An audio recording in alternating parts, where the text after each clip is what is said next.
Hello, hello, hello, hello, students. Namaste, namaste, namaste. Welcome to our favorite channel HKP Physics classes.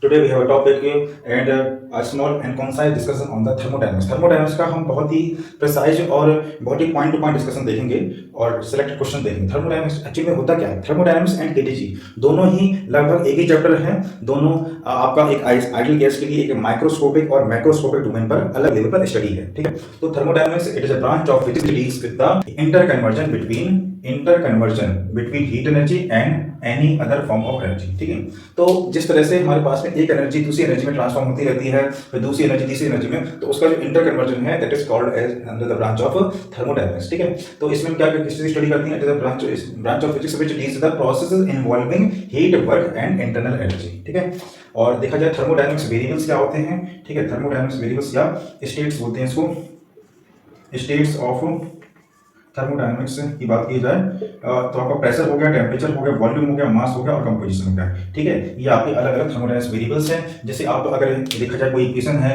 y equal to 2x², ठीक है, तो इसके variable क्या x और y variables हो गए। तो यहाँ पर जो इक्वेशन बनेगी वो प्रेशर, टेम्परेचर, वॉल्यूम, मास और कंपोजिशन में बनेगी इस तरह से। ठीक है, अब हम आते हैं कि थर्मोडायनामिक्स सिस्टम पर, the system in which represent in the terms of pressure, volume and temperature. ठीक है, प्रेशर, वॉल्यूम एंड टेम्परेचर के टर्म्स में जो भी आपको सिस्टम रिप्रेजेंट किए जाते हैं that is called thermodynamic system. ठीक है, तो इसमें अगर आप देखा जाए, ठीक है, open system, close system and isolated system. Open system में क्या होता है कि आपके पास में जो सिस्टम सराउंडिंग है इस तरह से ओपन है, खुला हुआ है।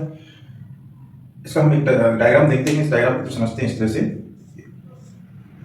ठीक है, ये आपका डायग्राम है इस तरह से, और ऊपर अगर इसके अंदर हमने इसको ओपन कर दिया इस तरह से, ये ओपन है। ठीक है, इसके अंदर n number of molecules gas के भरे हुए हैं, दैट इज आइडियल गैस। इसके अंदर आइडियल गैस भरी हुई है, n नंबर ऑफ मॉलिक्यूल्स भरे हुए हैं। ठीक है, तो इस सिस्टम में कुछ हम अंदर बाहर से हीट प्रोवाइड करें, कुछ भी करें, तो इसकी जब हम स्टडी करेंगे ओपन सिस्टम कहलाएगा। हमने क्लोज कर दिया, क्लोज मतलब यहाँ पर हमने पिस्टन इस तरह से, इसको पिस्टन हमने इस तरह से क्लोज कर दिया, that is called close system. और आइसोलेटेड सिस्टम जैसे आपका थर्मस हो गया। ठीक, अब हम इसके बेसिक से फॉर्मूलेस पे आके इसका ब्रीफ डिस्कशन देखेंगे। तो अगर देखा जाए तो पूरा का पूरा चैप्टर इसी एक ही लॉ के इर्द-गिर्द घूमता है कि अगर देखा जाए, अब हम यहाँ से देखें कि अगर ये टेम्परेचर T1 पर कोई बॉडी है और ये T2 टेम्परेचर बॉडी है और T1 is greater than T2, तो हीट का फ्लो कहाँ से कहाँ होता है? ठीक है, हायर टेम्परेचर बॉडी से लोअर टेम्परेचर बॉडी की तरफ। जैसे हम करंट पास कराते हैं तो करंट पास कहाँ से कहाँ होती है? हायर पोटेंशियल से लोअर पोटेंशियल बॉडी की तरफ। ठीक है, और इसी का अगर हमें उल्टा पास कराना हो, लोअर टेम्परेचर बॉडी से हायर कराना हो, तो वहाँ पे हीट इंजन की हेल्प करते हैं। हीट इंजन की हेल्प से हम इस प्रोसेस को कंडक्ट कराते हैं, जहां पर हम हीट को लोअर टेम्परेचर हाई टेम्परेचर की तरफ पास कराते हैं। ठीक है, इसको हम बात देखेंगे। तो पहले आप देख लेते हैं थर्मोडायनामिक्स का जो फर्स्ट लॉ है, इसमें हमारे पास में एक कंटेनर है जहां पर n नंबर ऑफ मॉलिक्यूल्स हैं, यहाँ पर n मोल्स हैं। ठीक है, गैस के, और ये गैस कैसी है? ये गैस आइडियल गैस है। ठीक है, तो इसमें हम बाहर से इस तरह से जब हीट दी जाती है तो यहाँ पर ऊपर से एटमॉस्फेरिक प्रेशर लग रहा है, नीचे से इसमें कौन सा गैस का प्रेशर है। तो देखा जाए यहाँ पर कुछ इस तरह से, अगर इसके एक्सपेंशन होता है, अगर ठीक है इसका डिस्प्लेसमेंट हुआ इस तरह से, यहाँ पर dx डिस्प्लेसमेंट हुआ इसके पिस्टन में, ठीक है, यहाँ से यहाँ की तरफ, तो ये इसका पिस्टन है। ठीक है, तो अगर देखा जाए यहाँ से यहाँ इसका एक क्रॉस सेक्शन एरिया है ये वाला, और dx डिस्प्लेसमेंट हुआ। ठीक है, तो कितना एक्सपेंशन हुआ? ठीक है, वॉल्यूम कितना हुआ उसका गैस का? That is a dx volume, इतना एक्सपेंशन हुआ गैस का। ठीक है, तो यहाँ पर हमने जो total heat, amount of heat दिया वो दो पार्ट में डिवाइड हो जाता है। एक तो इसका पिस्टन का वर्क डन करने में, पिस्टन के वर्क को हम इस तरह से निकालते हैं हमेशा, P delta V x, P delta V इस तरह से इंटीग्रेशन ऑफ P dV। ठीक है, ये दोनों फॉर्मूले आपके work done by the gas आते हैं। और यहाँ पर अगर गैस का जो वर्क डन है वो गैस अगर एक्सपेंशन हुआ है, इंक्रीज हुआ है, तो यहाँ पर work done by the gas की बात करते हैं, work done by the gas. ठीक है, यहाँ पर work done by the gas की बात की जाती है, न कि work done by the external agent. तो ये इसकी इंस्टेंटेनियस फॉर्म है, ये इसकी मतलब जो change in amount of energy, जो हमने टोटल अमाउंट हीट दिया उसके दो पार्ट डिवाइड होता है। अब यहाँ पर इसका इंटरनल एनर्जी का फॉर्मूला NFRT और DU equal to NFR delta T by 2। ठीक है, अब इसके हम कुछ सिलेक्टेड फॉर्मूले पे आते हैं, जैसे मोलर स्पेसिफिक हीट, उसका भी फॉर्मूला लिख लेते हैं। CP होता है कि एट कांस्टेंट वॉल्यूम, तो CV एट कांस्टेंट वॉल्यूम इसकी मोलर स्पेसिफिक हीट, इसकी वैल्यू होती है FR बाई 2। ठीक है, इसका लिख लेंगे आप फॉर्मूला। ठीक है, इसके बाद में DU इसके लिए अगर आप निकालते हैं कि कितना इंटरनल चेंज होता है, NCV delta T, NCV dt इस तरह से। ठीक है, तो ये हमने कब निकाला, जब इसके हम कांस्टेंट वॉल्यूम की बात करेंगे, ठीक है। अब सीपी की बात करते हैं, सीपी कितना निकल के आएगा, सीपी की वैल्यू जो निकल के आती है, सीपी माइनस सीपी होता है आर के बराबर, तो सीपी की वैल्यू आ जाती है F plus 2 divide by 2 and that is R, ठीक है। तो सीपी माइनस सीबी, ये दो रिलेशन फॉलो होनी चाहिए, CP minus CB equal to R Mayer's formula, और CP divide by CB equal to gamma, gamma equal to CP by CB, ठीक है। और gamma equal to 1 plus 2 by F, F यहाँ पे डिग्री ऑफ फ्रीडम है, ठीक है, F यहाँ पे degree of freedom. Molar specific heat at constant pressure and constant volume, इनका जो रेशियो होता है इसको हम गामा से लिखते हैं, ठीक है। इसको नाम कहते हैं एडियाबैटिक कांस्टेंट, एडियाबैटिक कांस्टेंट, इसका नाम है एडियाबैटिक कांस्टेंट, एडियाबैटिक कांस्टेंट, ठीक है। जैसे गामा इक्वल टू हमने ये फॉर्मूला लिखा हुआ है, ऐसे यहाँ पर अगर एफ इक्वल टू देखा जाए तो F equal to 2 by gamma minus 1 रहेगा, ठीक है। इसको लिखा रहने दो, इसको लिखा रहने दो, और यहाँ तो यहाँ पर हम एफ इक्वल टू लिखा जाए तो गामा, एफ इक्वल टू लिखा जाए तो यहाँ पर 2 upon gamma minus 1, 2 upon gamma minus 1। तो इस तरह से इस पेज पे मैंने सारे सिलेक्टेड फॉर्मूले लिख रखे हैं। अब सी वी इक्वल टू देखा जाए तो एफ आर बाई 2, और इसी के सामने लिख सकते हैं हम ये वैल्यू आपकी एफ की वैल्यू लिख देंगे यहाँ पर, तो एफ की वैल्यू आपको देगा आर अपॉन गामा माइनस 1, ठीक है। ये आपकी गामा की इसकी वैल्यू होगी, सी की वैल्यू। इसी तरह सीपी का फॉर्मूला याद रखा हुआ है, सीपी का फॉर्मूला लिखेंगे तो गामा आर गामा माइनस 1, ठीक है। सीपी इक्वल टू लिखेंगे तो gamma R divide by gamma minus 1 हो जाएगा। तो इस तरह सारे फॉर्मूले हमने मेरे फॉर्मूले सेक्टर पे यहाँ बोर्ड पे लिखे हुए हैं। अब इस पे क्वेश्चन पे आएंगे डिस्कशन पे कि कैसे हमें इसको न्यूमेरिकल्स को सॉल्व करना है। इसमें बहुत ही फेमस और बहुत ही बेहतरीन क्वेश्चन आया हुआ है आपका, काफी ओल्ड क्वेश्चन है IIT 2005 का। तो इस पूरे क्वेश्चन में आपको मेटल है 1 kg का कांस्टेंट प्रेशर पर बात हो रही है, ठीक है। तो कांस्टेंट प्रेशर पर at initial temperature 20 degree C, ठीक है। कितना अमाउंट ऑफ हीट दिया गया है, 20,000 जूल दिया हुआ है। सबसे इंपॉर्टेंट है कि इसकी यूनिट पे ध्यान देना, इसमें जूल केजी में दिया हुआ है, डिग्री सेल्सियस में गामा दिया हुआ है, और आपको डेंसिटी दिया हुआ है, और आपको एटमॉस्फेरिक प्रेशर दिया हुआ है, ठीक है। ये आपको डेंसिटी दी हुई है। तो बेसिकली आपको क्वेश्चन रीडिंग करना जरूरी है। बेसिकली अमाउंट ऑफ हीट के लिए आपको डेल्टा क्यू दिया हुआ है, तो आपको यहाँ से change in temperature delta T equal to पड़ेगा डेल्टा क्यू डिवाइड में m इंटू एस। तो आपको 20 इंटू 10 की पावर 3, ठीक है।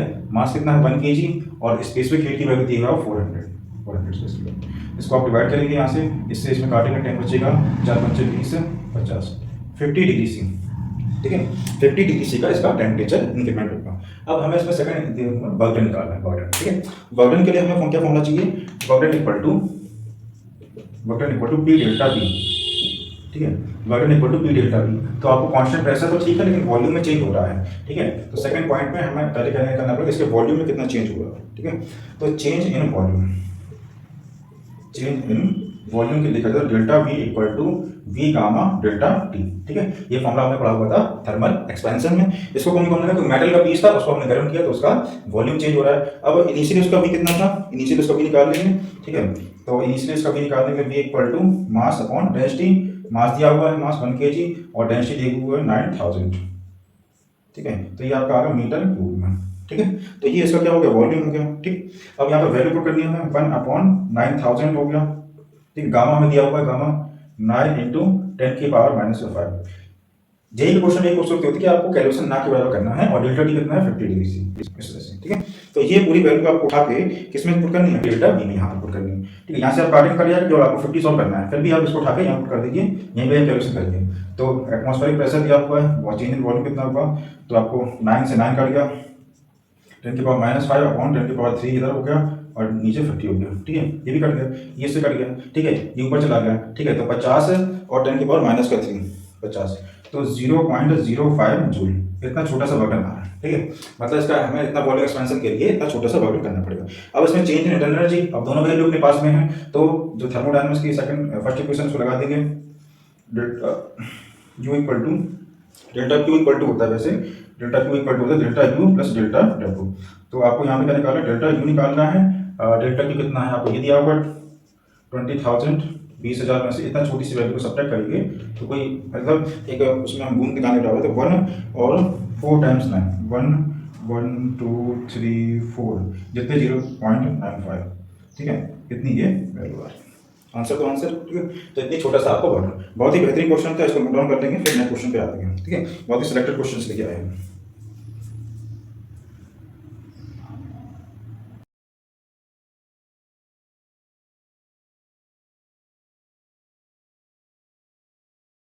तो इस तरह से सेकंड बहुत ही इंपॉर्टेंट पार्ट है molar heat for a mixture of non reacting gases. ठीक है, तो इस तरह से हमने चैम्बर में दो गैसेस ली हुई हैं, ठीक है, जिसके आपस में इंटरमिक्सिंग नहीं हो पाती है।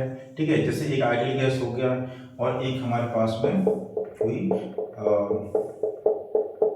ये हमारे पास इनर्ट गैस हो गया, यहाँ पर ये N2O2 गैस हो गई, दूसरी गैस। ठीक है, तो ये पहले हमने यहाँ पर इनको अलग पर CpCv N1 किया, फिर इनकी इंटरमिक्सिंग कर दी। ठीक है, N1 हमने इस वाले चैम्बर में भरा हुआ है, N2 इस वाले चैम्बर में भरा हुआ है, फिर इनको हमने eight constant pressure and constant volume. ठीक है, कांस्टेंट प्रेशर पर इनकी स्पेसिफिक हीट कितनी है, Cp1 Cp2, और कांस्टेंट वॉल्यूम पर Cv1 और Cv2। ठीक है, तो हमें इनके मिक्सचर की निकालना है। ठीक है, तो यहाँ से डेल्टा टी से डेल्टा टी कट जाएगा, तो यहाँ पर Cv मिक्सचर की जो वैल्यू निकल के आएगी वो N1 C1 Cv1 N2 Cv2 divide में N1 प्लस N2 इस तरह से निकल के आएगी। तो ये किसकी वैल्यू निकल के आई, उनका मोलर हीट की वैल्यू एट कांस्टेंट वॉल्यूम पे। ठीक है, अब इनके Cp की वैल्यू बात की जाए एट कांस्टेंट प्रेशर के, Cp और मिक्सचर की वैल्यू कितनी होगी, वो भी सेम निकल के आएगी, N1 Cp1 plus N2 Cp2 and divide में N1 प्लस N2। अब हमें क्या करना है, दोनों का रेशियो निकालना है। गामा पूछा है तो सबसे इंपॉर्टेंट यूनिट है गामा निकालना। ठीक है, एडियाबैटिक कांस्टेंट को निकालना। तो एडियाबैटिक कांस्टेंट गामा की जो वैल्यू होती है, gas constant, gas ratio of the mixture, gas ratio adiabatic constant gamma equal to Cp upon Cv होता है, गामा इक्वल टू, तो इसको जब इससे डिवाइड करेंगे तो नीचे वाला फैक्टर कट जाएगा, तो Cp के ऊपर आपको मिलेगा N1 के ऊपर मिलेगा आपको N1 Cp1 plus N2 Cp2 and divide में N1 Cv1 और N2 Cv2। ठीक है, ये वैल्यू मिलेगी। और इसका अगर दूसरा रिजल्ट देखा जाए तो कुछ इस तरह से इसकी अदर फॉर्म भी देखने को मिलती है हमें। In this question we have given the temperature of 5 mole of gas, 5 mole of gas which has held at constant volume। constant volume के लिए देखा जाए तो आपका जो वर्कडन की वैल्यू होती है, वर्कडन आपका क्या हो जाएगा, 0। ठीक है, तो यहाँ पर उसका टेम्परेचर चेंज हो रहा है, तो डेल्टा क्यू जो टोटल अमाउंट ऑफ हीट वो किसमें चेंज हो जाएगा, चेंज इन एनर्जी में। ठीक है, तो आपको क्या निकालना है, total heat capacity at constant volume. ठीक, टोटल हीट कैपेसिटी की वैल्यू निकालना है इसमें आपको। ठीक है, तो सारे के सारे जो यूनिट्स हैं वो किसमें है, जूल पर केल्विन। जूल पर केल्विन का मतलब है कि आपको टोटल हीट कैपेसिटी निकालना चाहिए। ठीक है, तो आपको यहाँ पे लगाएंगे NCV डेल्टा टी। ठीक है, NCV डेल्टा टी। ठीक है, अब यहाँ पर 5 मोल है। ठीक है, और Cv की वैल्यू पता नहीं, तो यही वैल्यू तो हमें निकालना है। तो NCV और डेल्टा टी कितना चेंज हो रहा है, 120 से 100 डिग्री चेंज हो रहा है। तो NCV और ये कितना हो गया, 20 हो गया। ठीक है, तो कितना इसमें दिया हुआ, 80 जूल दिया हुआ है, change in the internal energy is found 80 joule. तो 80 divide by 20 equal to NCV। तो यहाँ से NCV की जो वैल्यू आ रही है वो कितनी आ रही है, 4। Heat capacity of 5 mole gas, ये वैल्यू आ रही है आपकी heat capacity of 5 mole gas. कितना आ रही है, 4 जूल पर केल्विन, 4 जूल पर केल्विन। ठीक है, कब नेक्स्ट क्वेश्चन। तो यहाँ पर हमारे पास में अभी हमने पीछे फॉर्मूला पढ़ा हुआ था गामा मिक्सचर का। अब उससे रिलेटेड क्वेश्चन है, बहुत ही मतलब रिपीटेड क्वेश्चन है यहाँ पर। तो गामा ऑफ द मिक्सचर के लिए हमारे पास फॉर्मूला क्या होता है, gamma equal to N1, gamma equal to Cp upon Cv होता है। तो N1 Cp1 plus N2 Cv2 upon, ठीक है, Cp अपॉन Cv ना, तो N1 Cv1 plus N2 Cv2, इस फॉर्मूले को हमने डेराइव किया हुआ था। ठीक है, अब यहाँ पर जो 4 मोल्स हैं वो किसके, मोनोटॉमिक के हैं, और 2 मोल्स किसके हैं, डायटोमिक के हैं। तो आपको गामा की वैल्यू निकालना है। ठीक है, तो यहाँ पर ये आपके Cp और Cv की वैल्यू निकाल सकते हैं। तो यहाँ पर आपका F की वैल्यू कितनी हो जाएगी, F इक्वल टू जाएगा 3 मोनोटॉमिक के लिए, और यहाँ पर F की वैल्यू जाएगी 5। ठीक है, डायटोमिक के लिए। ठीक, अब यहाँ पर हमने फॉर्मूला पढ़ा हुआ था इसके लिए। ठीक है, तो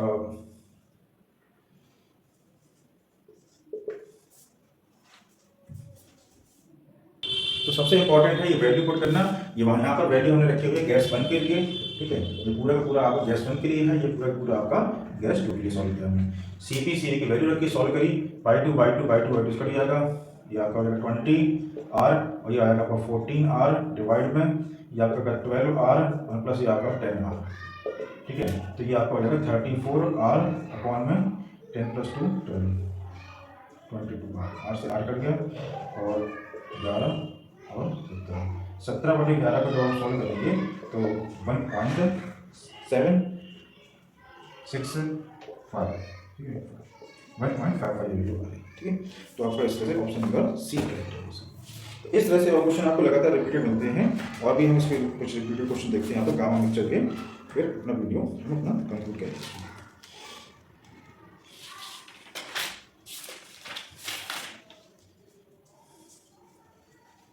सारे के सारे क्वेश्चन बहुत ही अपने कोई ना कोई एग्जाम में आए हुए हैं, तो इनको बहुत ही अच्छे से गो थ्रू करना है। यहाँ पर इस क्वेश्चन में gas mixture of 3 moles of oxygen, ठीक है। एक गैस है 3 moles of oxygen 5 moles of organ. तो ऑर्गन मतलब क्या होगा, मोनो एटॉमिक। ऑर्गन मतलब होगा इसकी जो है मोनो एटॉमिक है, ठीक है। और यहाँ पे ऑक्सीजन मतलब होगा इसका डायटोमिक, ठीक है। तो डायटोमिक के लिए यहाँ पर वैल्यू कितनी होती है, 2 होती है। तो NFRT/2 प्लस NFRT/2 दोनों एक टेम्परेचर पर है।